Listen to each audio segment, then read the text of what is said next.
लोकसभा निवडणुकीच्या पहिल्या टप्प्यासाठी उद्या मतदान। राज्यातील रामटेक, नागपूर, भंडारा, गोंदिया, गडचिरोली आणि चंद्रपुरात निवडणूक।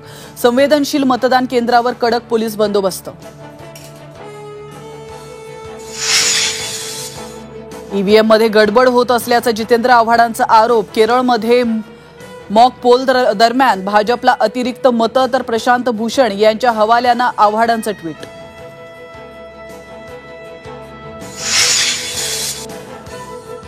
सुप्रिया सुळे यांच्यावर 55 लाख रुपयांचं कर्ज। ज्यांच्या विरोधात निवडणुकीच्या मैदानात त्यांच्याकडूनच कर्ज, पार्थकडून 20 लाख तर सुनेत्रा पवारांकडून 35 लाख रुपये कर्ज घेतल्याचा प्रतिज्ञापत्रामध्ये उल्लेख।